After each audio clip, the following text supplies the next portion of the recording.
If you see down there, there's a high pressure switch is disconnected. I'm not sure why it's disconnected. Let's see if it's open, and then we can go from there. So I built these didgeridoos right here, which is Scottish for my sheep are missing. And I'm gonna plug them into the high pressure switch back there so I can run the cables outside of the cabinet to check the pressure switch. And while the unit is running, since it's disconnected, I can see how the pressure switch reacts while it's running. So if it goes off prematurely, thanks to these things, I will know. I have my meter leads on, and we are 220 plus kilo ohms and growing. So let me see if I can reach in there. Goodman makes this real easy.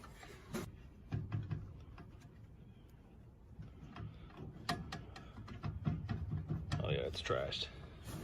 All right, this sucker's done. No need to test it while it's running. It's already open. Work with Your Hands is an organization dedicated to recruiting qualified men and women for the residential service industry. Currently, they are seeking to recruit an HVAC service trainer.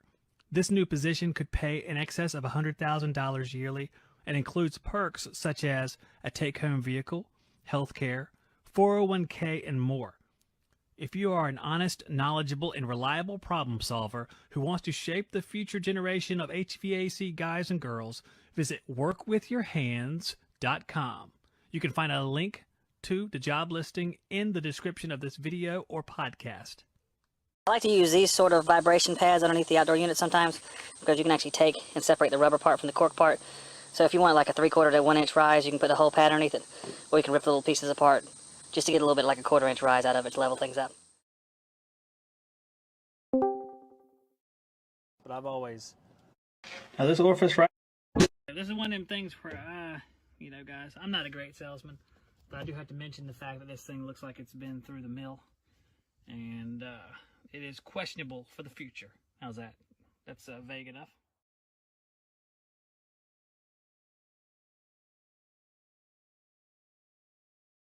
Save 8% off your order at TrueTechTools.com by using the Shop Talk discount code.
Good morning, everybody, and welcome back to HVAC Shop Talk. My name is Zach Ciota. I'm the host of the show, and I'm here in the morning, in the morning.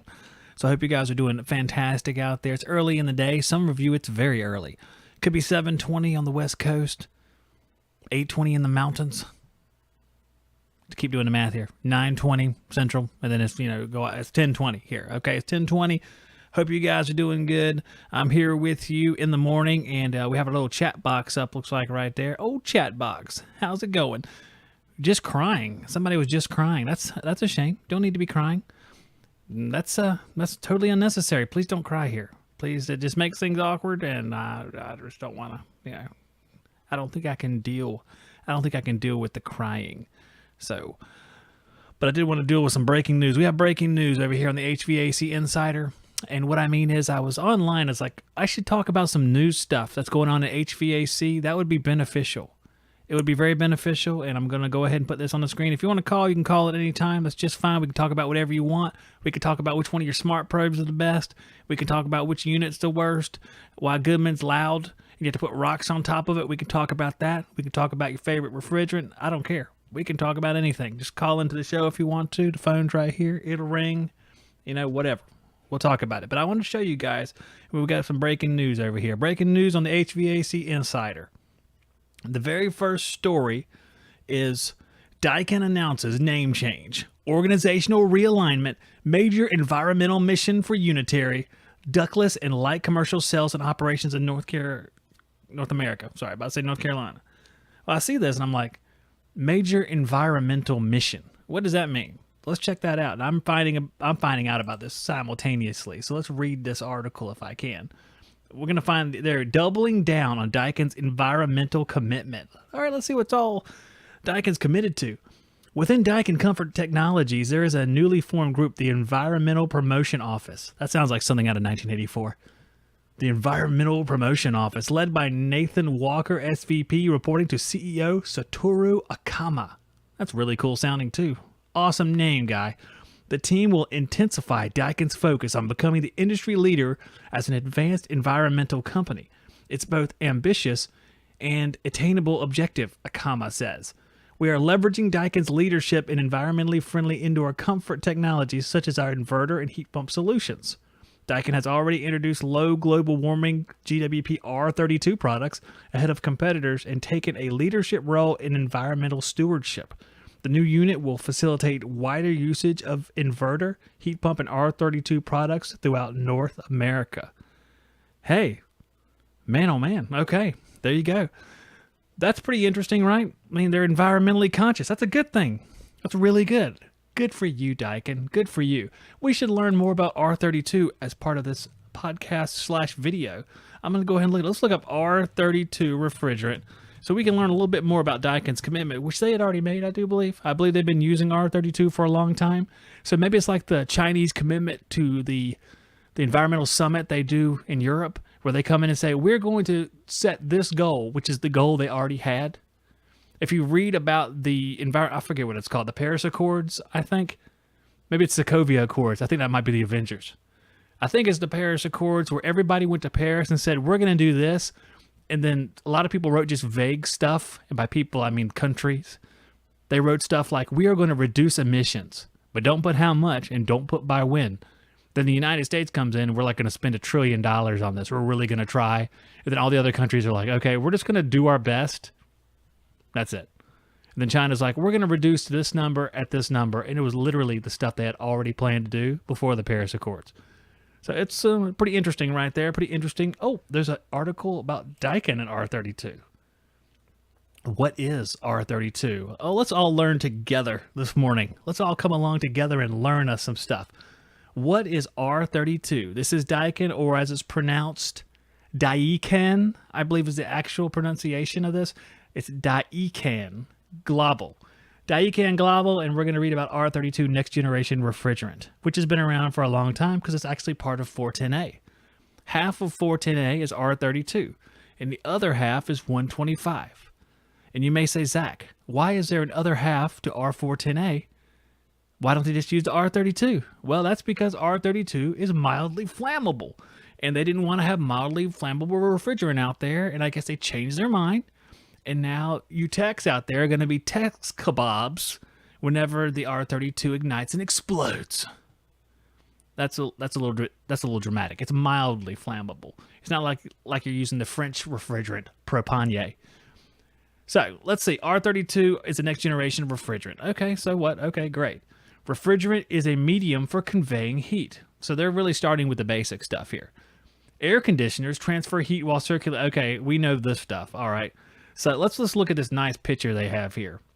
It says 100-year global warming potential of different refrigerants.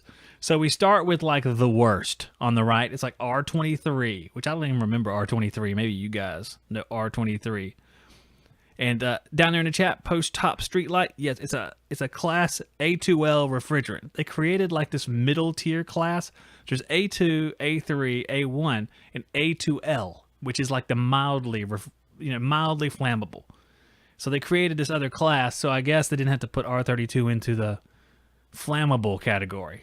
Makes it seem better, I guess. I don't know. They created the class. We can ask Objute about that. My buddy Jason Objute works a lot on this subject. So let's look. We have R12 in this picture, which has, I guess these are GWPs. The GWP for R12 is over 10,000, which is a lot. And I've also noticed something else, guys. Whenever you research GWPs, they change. It's like they're different from website to website, which makes me a little concerned that it's not a legitimate thing. Not that it's not true, what it does, just not that it's not accurate. It's maybe less accurate than we would like. So let's go on down the list here. We have R32 is going to be great. We're going to get to it in a second. R12, over 10,000. R11, again, old refrigerants that are just destroying the earth. 4,700.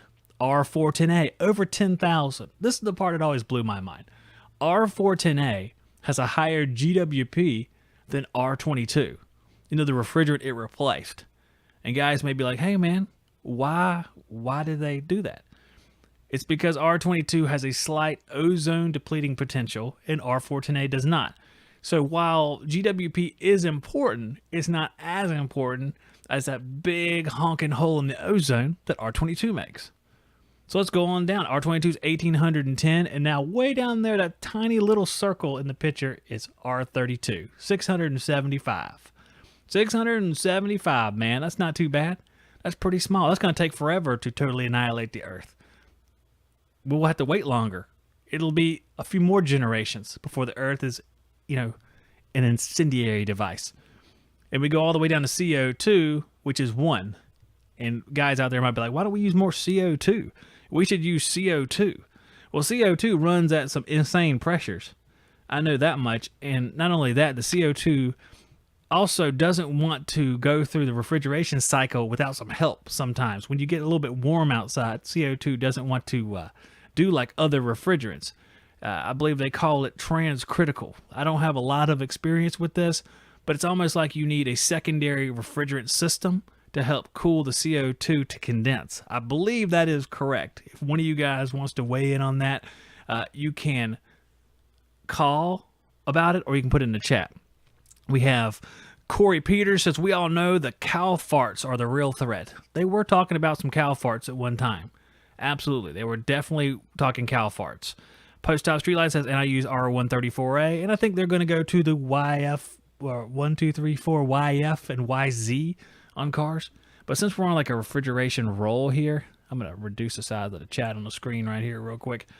CO2 is over 3,000 PSIG. Yeah, I think the suction side on CO2 is like almost 1,000. I'm not as familiar with it as I could be for sure, but I know some guys out there, even guys I've interviewed like Ulysses Palacios, he had some knowledge on it because I interviewed those guys and we were talking about him yesterday. The HVAC radio, I can't remember exactly. I don't know if their stuff is still going, the podcast they were doing, but they talked about CO2 a little bit and it was pretty enlightening stuff. See if I can find anything interesting. I like the pictures. Pictures are good. And there's all the awards Daikin has won. We don't need to know about that crap. We don't care about that. So I want to look up the other one. There is like a N41 that's going to be used coming up. It's like, is it a Solstice refrigerant perhaps? I'm going to write Solstice and see if that pops up. Solstice N41. All right. Looks like it at Granger. Let's see if we can get some. It's Honeywell. All right. Let's take a look at this bad boy right here. So we have Solstice N41, which is R466A. And let's see what Honeywell says in their sell sheet here. It's a HFO. You can see up at the top of the screen, you can see HFO blend. HFO blend means it has hydrofluoroolefins, which are described to me as unstable compositions.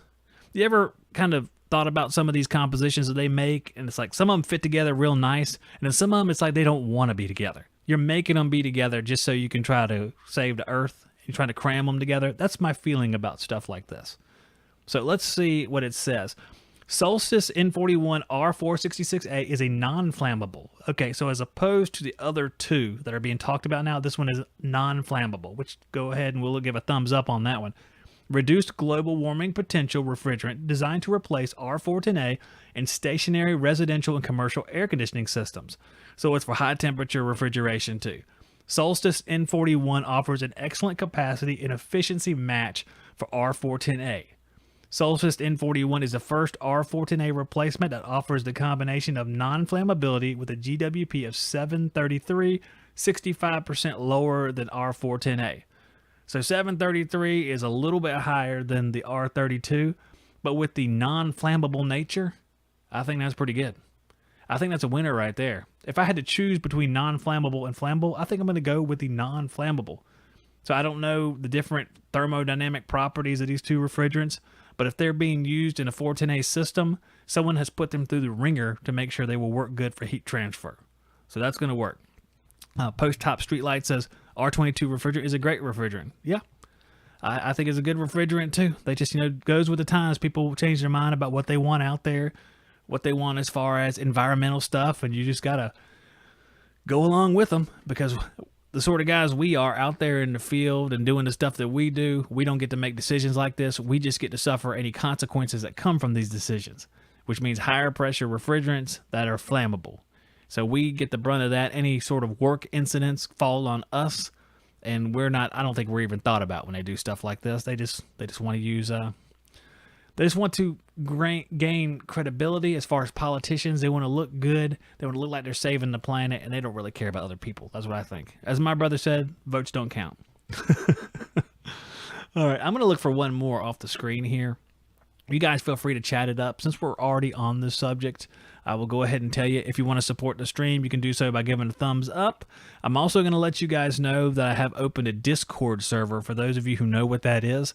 I'm going to try to do interviews through Discord to make it a little bit easier, because the software that I was using is bugging out. So if you're interested in the Discord server, joining up, doing interviews, or just chatting along with other people, I'll be happy to give you a link to that. Just let me know. I don't think it's in the description of this video yet, but you can email me and I'll give you the link to it. Or you can just look up HVAC Shop Talk Podcast, and I don't know if you can just look it up on Discord. I'm not as familiar with it as I could be.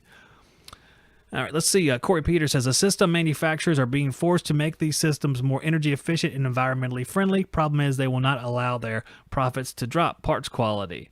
What's up, Raw Mesa? Welcome back to the show. Corey Peters continues, and system assembly quality will fall even further than it is now. Hey, Corey, I agree with you 100%. I think system quality is bound to fall. If you just look at like the thickness of an HVAC coil, the materials they use, copper is better than aluminum. We all know that, but we use aluminum now because of the corrosion problem, because the copper coils are so thin to transfer the heat that they end up having formic corrosion and leaking refrigerant. But back in the day, your copper coils, you cut them open and they were thick. Less heat transfer, so less efficient, but they're more reliable. So, I mean, there's a line crossing somewhere between, if we keep making them more and more efficient at the expense of the quality, it's going to end up being less efficient than we were to start with.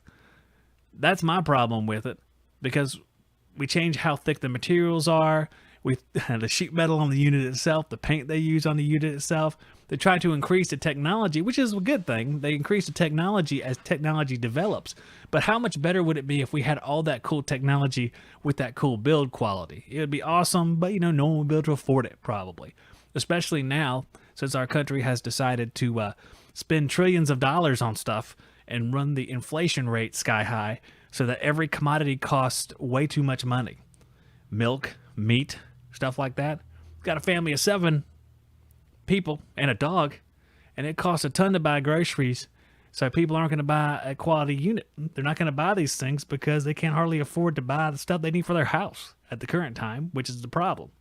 Which is a problem. Yeah. Post-Op Streetlight says GE Weathertron heat pump used aluminum. Yeah, there were some aluminum ones back in the day, but they was a little bit different, and they did have their own set of problems. There was plenty of leaky aluminum coils for Carrier back in the 80s because of whatever they used to create those coils. There was I forget what it is. I want to say epoxy, but it couldn't have been epoxy, but who knows. There was issues with those too. They tried to use aluminum coils, and a lot of times they lasted a long, long time. If you cut these coils open, you'll see there's a difference in the way that they're built and the thicknesses of the coils. But yeah, I pulled out plenty of slant coils out of old Bryant and Carrier units. As I get an email, my arm vibrates. So I think, yeah, you could see some of this stuff back then. And then the spine fin coils are aluminum. And the spine fin technology, I think, is patented. But, Carrier used to have spine fins back in the day in the 1980s or 70s. Then you had your General Electric Weathertrons that had spine fins, which eventually became Trane, and they still had the spine fin coils, which I guess must be a really great way to transfer heat because they're still doing it to this day. And those are aluminum. So, I mean, there's good stuff about aluminum, and I don't know if they can't do that with copper. I can't imagine the cost would be as low if you did some kind of copper spine fin. I'd like to see it. I think it'd look pretty interesting. So let me look at one more refrigerant I was going to look up here. It's R454B. I don't know if that might be that crap that was an R22 replacement, but I know there's another one. I think it's R454B. Let me see if I can't find it. Refrigerant. Let's see. Flammable. I think that's the one, though. Let's see. Yeah, it is. Opteon. So I'll bring you guys along for this one right here, too. We'll get back to the chat, guys. There we are. All right. Opteon XL41. Yep. Frylock. Early. That's right. My wife said, you need to do something early in the morning because once I do them in the afternoon, after it's done, I have to switch it over to a podcast. Takes a little bit of time. So my wife's like, why don't you do it earlier? And in my head, I'm thinking, you know what? People might not watch it earlier. That might be a problem. But I said, well, I guess we'll do it. We'll make it into a podcast. We'll switch them back and forth. Got to keep everything happy. Got to keep everything happy. Frylock is changing out shark bite fittings for water source heat pump. Okay, I thought it said shark bites on a heat pump. I didn't read the rest of it. Scary. All right, this is Opteon from Chemours. Opteon XL41 or R454B. I do believe this is the one Carrier is going to use starting next year. So it's a high-performing, environmentally sustainable R410A refrigerant replacement for AC and chillers. The heating, ventilation, and air conditioning, HVAC, industry needs a refrigerant solution that offers maximum performance. Okay, blah, blah, blah. Residential, light commercial, and commercial positive displacement, direct expansion, DX chillers and air conditioning, window units and portable AC, heat pumps and chillers, mini splits, blah, blah, blah. So I guess this is high temperature as well. I don't see anything about refrigeration here. Miscibility with POE, lubricants, low temperature glide with easy top off after leak. See, it's low temperature glide. I don't know what that means because low could be 6. 6 is lower than 12, but 6 isn't great. So you never know. Maybe it'll say it in the little data sheet here. Let's bring that up. Let's see the SDS sheet. What's in this bad boy? Let's find out together. What's the PT? Hey, we can look at the PT chart. That's right. Oh, I got to search. I'm not gonna be searching. Good grief. I want to know. See if it even does it right here. We'll search real quick. Come on, pop up here. Oh, there you are. All right, the Opteon. Come on. Oh, good grief. This is going to be a wild goose chase. Let's see. Do we have the PT chart here? I guess we can go back to the Google. I'll find the PT chart. We'll take a look at the bubble and dew points, guys. That's what y'all want to do. Y'all want to look at bubble and dew points. N41 solstice, bubble and dew points. It'll be fun. Let's see. PT chart. I can't spell, but besides that, everything's going to be fine. All right, let's see the PT chart. Pressure temperature chart. That's N40. Good, great. N41 is what I want. Give me some N41. I like there's a blog post here that says N41, a blessing or a curse. I wouldn't have thought it'd be a curse. Man, that sounds a little bit crazy. Where's my N41? Man, this is what's annoying. Let's go ahead and see a blessing or curse. Let's see why they're saying that. R466 announcement. Let's see, blah blah. Let's see the part where it's a curse, guys. Okay, concerns. I like that. Before we all get too carried away by the potential of this new blend, however, there are a number of key issues to be considered and answered. It is generally accepted that in order to meet the requirements of the European HFC phase down and the forthcoming global phase down under Kigali, the roster of future long-term refrigerants will inevitably contain number of flammables with very low GWPs. If that is correct, it is essential that engineers become conversant. I don't recognize that word. Well, let me just start over. Good grief. Engineers become blah blah with and confident in handling flammables. News of the potential introduction of this new 466A refrigerant could provide some with the excuse to ignore R32 or delay training or any preparations. Well, who cares about that? In an effort to alleviate the pressure of demand, I skipped ahead there because I deemed that not interesting. Demand of R410A, all the air conditioning manufacturers of note have finally got on board with R32 this year. R32. Hey, these guys are R32 haters. Oh, man. However, R32 is not a long-term answer. Uh-oh. Even Daikin admits that R32 with a GWP of 675 is not a long-term answer. We require refrigerants with far lower GWP come 2030. By the same token, N41 can also only be considered a medium-term answer. We got enough medium-term answers out there, don't we? Skip.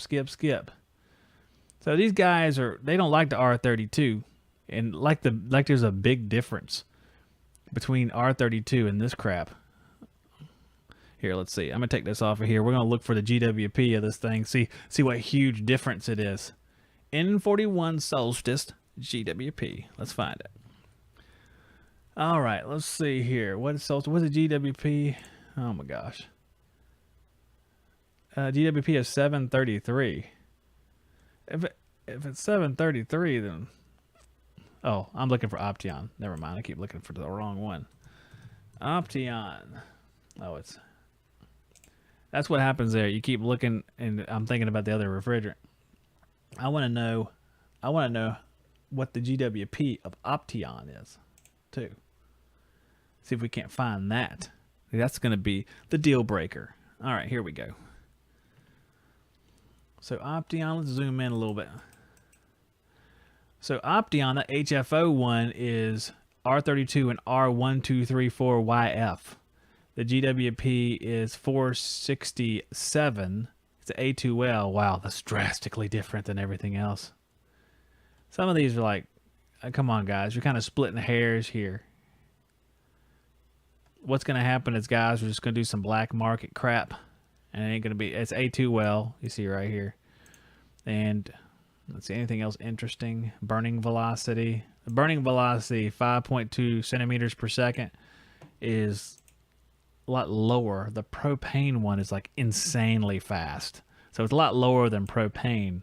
Temperature glide is around 1.5 degrees Kelvin, which is going to be, I don't know, that's like just a few degrees Fahrenheit. So that's not too bad. All right, so that's okay overall, I guess. All right. Well, that's not too bad. Let's go back to the chat. Post Top says, why can't we just use R717 ammonia refrigerant? I think because of the toxic nature of it. It's poisonous. That's probably why, that'd be taking it to another level. And Scott Jones said, I thought I was going to be driving through Wilmington. Oh, man. I thought I might be driving through Wilmington today, too. Man. Schedule change, though. Me Play Joke. I like your name, Me Play Joke. Refrigerants are such scammy business, they could be running most systems with R744, aka the CO2. NH3 is better suitable for industrial cooling due to it being lethally toxic. We agree. But yeah, R717 and 744 would be enough for 99% of systems. Yeah, I mean, it could work. But I mean, there's some things that I guess they don't want to put CO2 in these systems because it takes complicated design for CO2. And I'm sure it would cost more, at least on a smaller level. And they'd rather use something like, for the small stuff, propane, or what's the other one? R600A, isobutane, butane, those type refrigerants. Man, oh man. Me Play Joke, I mean, it makes sense, but I think it probably comes down to cost. And I'm sure there's a bunch of lobbies for different refrigerant companies that are weighing in heavily on this stuff, which makes a big difference. Okay, real quick, guys, I'm going to go into the sponsor stuff real quick since we're having such a great time here. We'll start off with Yellow Jacket, the brand new recovery machine, the Turbo Recover recovery machine. I had to take it out of the box still. We're going to learn about it. It's supposed to be awesome. It's got a DC motor, so stay tuned for more information about that. You can find out more at yellowjacket.com. We'll go right over to Refrigeration Technologies, which you can find at True Tech Tools, which we'll talk about in a second. That's truetechtools.com. We have all of our different coil cleaners right here getting ready for spring. You need something to clean those condenser and evaporator coils. Refrigeration Technologies makes a slew of stuff that'll do just that. They have their coil bag concentrate. They have their large 1 gallons we're all familiar with, and the aerosol sprays. A lot of different stuff for a lot of different applications. Right over the TruTech Tools. TruTech Tools, where you get all the testing equipment that you could ever want and need, including, like see on the screen there, we have airflow hoods. They even have condensate pumps from Sourman. I put that up because Tyler from Sourman was on the show, and I thought it would be funny. We have NAVAC tools right there. They have a lot of the tools that you like, a lot of the testing equipment, multimeters, wireless probes, gauges, hoses, all sorts of stuff. Just as long as you go there to TruTechTools.com, use the Shop Talk discount code, you'll save 8%, and it will shower us with loads of money from TruTech Tools. EWCcontrols.com, forced air zoning supplies, some of the best in the business. You can find them at your local supply houses. They make the dampers, thermostats. They make supply air dampers and fresh air controls and the zone panels, as you see on the screen here if you're on YouTube. The BM Plus 3000 is the one I have at my house, and I am very pleased with that. You can find out more at EWCcontrols.com. Company Cam, I'm not going to say it this time. Never mind, I will. The only app every contractor needs. Document your jobs, communicate with your crews, cover your company's butt. Just another step you can take for your company to make sure you avert any unnecessary liability. It's good record keeping. It keeps you all kind of versed at what everybody is doing, consolidates your pictures. It's just a good thing for any company with multiple people to have. You can find out more at companycam.com. And last but not least, our buddies at NAVAC. I have the 2 vacuum pumps here, which I think are wonderful. Battery vacuum pumps. You got less than 5 tons. You're doing refrigeration, little prep tables and things like that. There's your pumps right there. You won't need a cord. But if you want a cord, there's an adapter to that too. So you can have that too. 2 CFM or 4 CFM. 4 runs off a 9 amp hour battery. The 2 runs off a 5. Best have 2 batteries. That's all I'll say. Get the 2 batteries. You can get them at TruTech. That's what you want to have. I've used both these pumps, and they're both very, very nice, very high quality, and I like both of them. So if anyone wants to call in now, this would be the perfect time to do so. I've kind of gone on my rant about refrigerants. I'll wrap up the show. Otherwise, I'm going to give you guys a few minutes. Feel free to call in. You can do that anytime. That's what the show is for, to hear stories about what you want to talk about. I was going to pose like some questions until this whole refrigerant thing kind of took off. I was going to say like, hey guys, how do you measure airflow? I want to know how you measure airflow and what your procedure is and when you do it or when you don't do it. If you wanted to call in and talk about that, I think that's awesome. I will tell you that, hey, Post Top Streetlight says, my sponsor is Reach. I can't even see what that says. Some kind of compressors. Did he spell my name Zach Pistoda? Pistoda? Really? Are you making fun of me from the chat? Are you kidding me? Come on now. And by the way, my name's been made fun of for the last 42 years, so that is fine by me. I have been Pissoda, pardon my French, Pussyoda. I've been Pistonia, so I know every single name in the book, and you won't bother me. You won't bother me at all. It's fine. In fact, I enjoy your creativity. But call in. Somebody call in. I'll let it run for a couple more minutes. I'll be researching refrigerants. I heard there's R22 out there. It's single component. It's the way to go. Wink, wink. It's the way to have it. Personally, I would just as soon stick with something for a longer period of time and something that doesn't have any flammability. But that's just me personally, because I would have to work on it. And that's what would make a difference to me. But the government doesn't care about that. All the government cares about is looking good for other people, so they will vote for them. And that is the government's job. Oh, BIMCO is called PIMCO. I like that, though. That's a cool name. It's like you got ladies around you dressed in bikinis like you're in some kind of R&B video or something. It's the PIMCO. I can hear the music now. It will be awesome. I ain't even worried about that. So, until somebody does call in, I'm going to talk about the last form of airflow that I used. Whenever I set up the unit at my house, I just did it the easy way. I think most technicians would agree that using a dual port manometer and taking static pressure is probably the easiest way to do airflow. Of course, when you do airflow, dual port manometer, you're going to want to do it when your system is clean, because if the system isn't clean, it'll give you an illusion of a reading. And what I mean is, let's say you have a dirty blower wheel that's not pushing the same amount of air. It pushes 900 CFM instead of 1,000. What's going to happen is your static pressure is going to get lower. And let's go ahead and say that your 1,000 CFM, that was on high speed. So instead of 1,000, it's putting out 900. So now that you're putting out 900, your static pressure is going down. So whenever you go to the blower chart and you say high, and then you see the static pressure, it's going to tell you that you got like 1,100 CFM. It's going to throw you off because the measurement's been skewed by the lack of airflow that's resulting by the blower being dirty. So your blower's being dirty, your coil's being dirty, your filtration being dirty, it's all going to throw things off. If you ever have like a skewed up static pressure, I mean, you can check dampers. Sometimes dampers fail on zone systems. I mean, it happens. A lot of times spring dampers will fail pretty early on because the motor has to fight against the spring. That's why I always say use power open, power closed dampers. They last a lot longer. That's why I use it at the house here, because I've seen plenty of the spring ones fail. You have to change the motors, which isn't hard, but you don't want to have to do it. Things like that, anything that blocks the airflow is going to skew that number. It's not going to give you the actual reading that you want. It's going to give you a misrepresentation. That's why using the vane anemometer is a little bit different. And these are all going to be problems if it's not clean. I've used the vane before, but the vane is more of a pain to me because a lot of times you have to use the vane at a grill.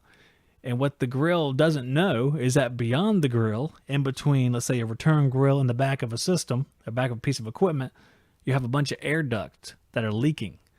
And when the air duct leaks, and let's say the machine is pulling 1,200 CFM through the return duct, and it ends up pulling 200 of those through leaks, or even 100 of it, then you go back with your vane anemometer and you're testing out and you see that the reading is lower than you would like. It's like, oh man, something's wrong with this system. Maybe I need to move the airspeed up.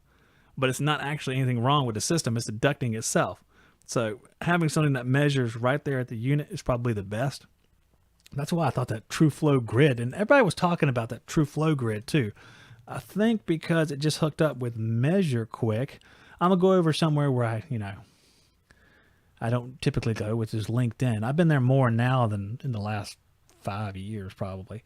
I know I saw a post on there about Measure Quick and True Flow because there was 5 of them at the same time. It's like there was a concerted effort to get out that True Flow grid information.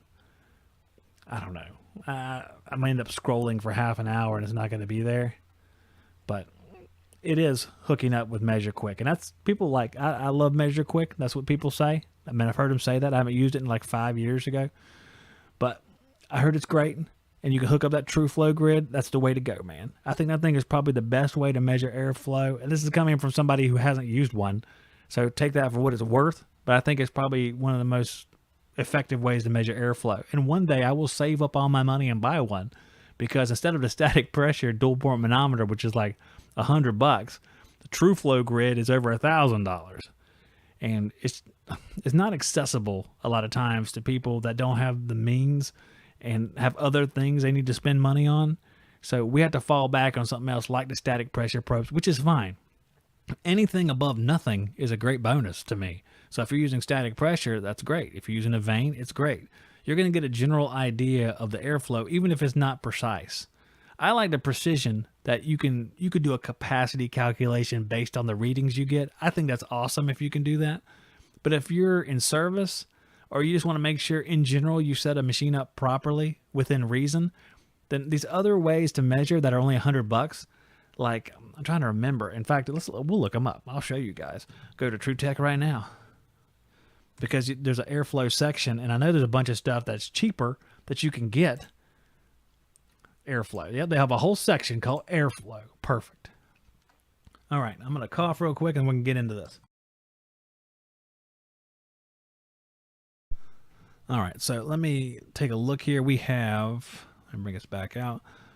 There's the different ones they have on the screen. They have anemometers, airflow hoods, pressure matching, and True Flow. That's the one we were talking about. Differential pressure manometers, and just some other accessories and tips like that. But if we go to anemometers, we're thinking of ways that you don't have to break the bank to try to do this stuff, which is nice. You can see there's still some expensive options. There's those little CPS deals, which came from the AB company. I think it was AB Flow Meter. Now, I don't know about these bad boys.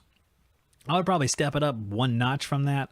You have the Testo 417 large vane. That's $436. It's expensive, but it's the next step up. And they didn't you can get flow hoods for that. As you see right here, there's flow hoods for the 417. So there's some customizability and more things you can do with it.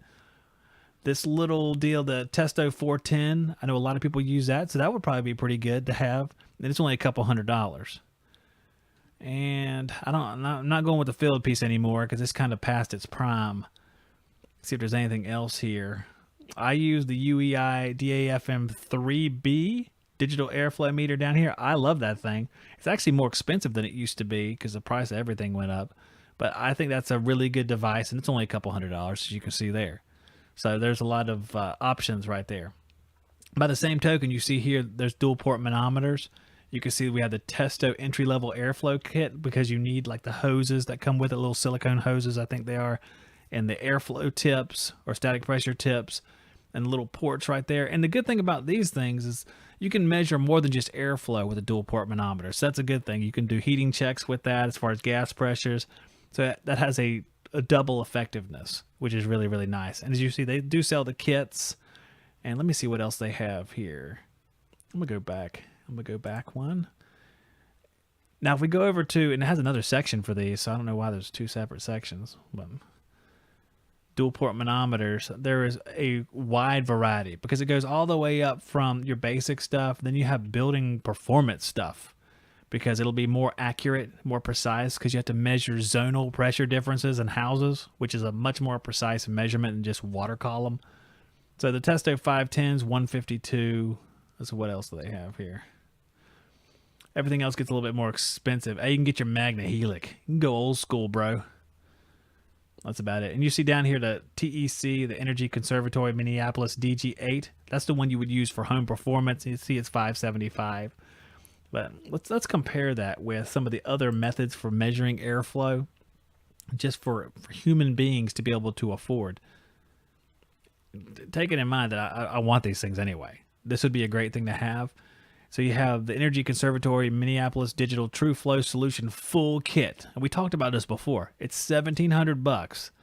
But I mean, you can slide that in a filter slot and it does the work for you. There's no waving the wand of an anemometer. There's no watching the pressure on the dual port manometer fluctuate, and depending on which way you point the things, it can fluctuate back and forth.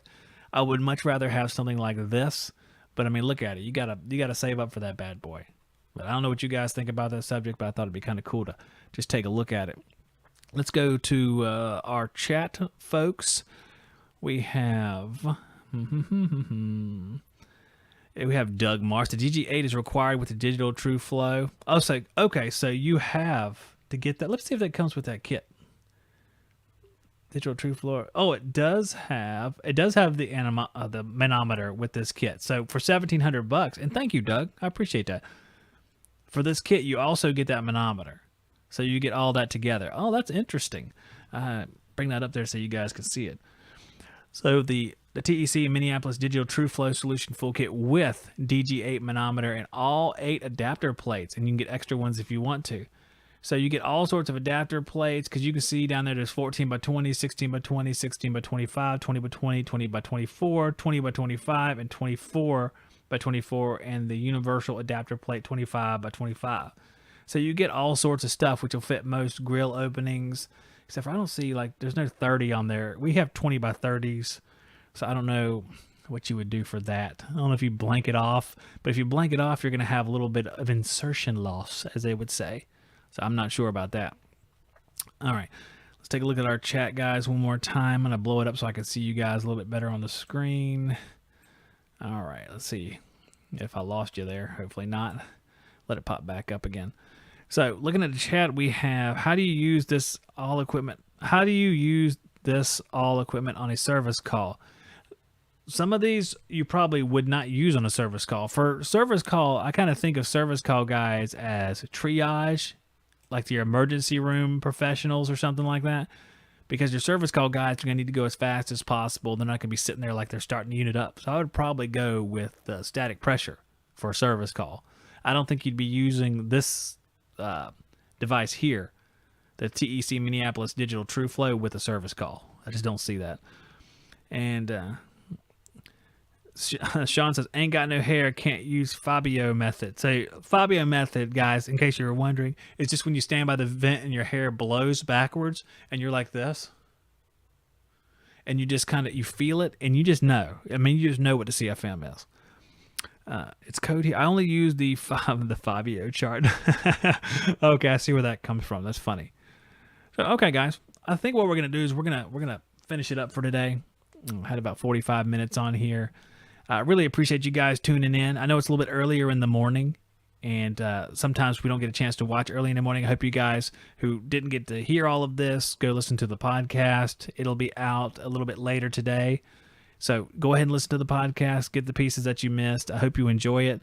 One thing that I'll ask of you is, leaving a like on the stream is good, but also if you listen to the podcast, leaving a review on the podcast is really important. For some reason, when you leave a review, it tells Apple, I guess, or the other podcast places, whichever one you use, that you like the podcast, or at least it inspired some sort of feeling in you, whether it's a positive review or negative review. So if you do that, that'd be awesome. And I'm going to get out of here. I hope you guys work safe. I don't know if I'll be around here tomorrow streaming because I do have to go out and I have to run some line set underneath a crawl space or in a crawl space. And I don't know how long it's going to take, so I'm not quite sure if I'll be able to come on here tomorrow. I hope I will be, but it might be later in the day. Maybe we'll do prime time. Now, my wife's going to be like, no, there's no prime time today. No prime time. You've been gone all day. I do love her. That's what she's going to say, probably. As many of your wives probably would. When are you going to be home? When I get home. I'm working. Trying to provide for you. Would you leave me alone? Yeah. That's the conversation we all have, I'm sure. Okay, guys. I'm going to get out of here. I really appreciate it. And I'll see you guys on the next one. Please consider supporting me at subscribestar.com/Zach-Ciota. I offer my Subscribestar subscribers bonus content podcast as well as giveaways every single month for gift cards.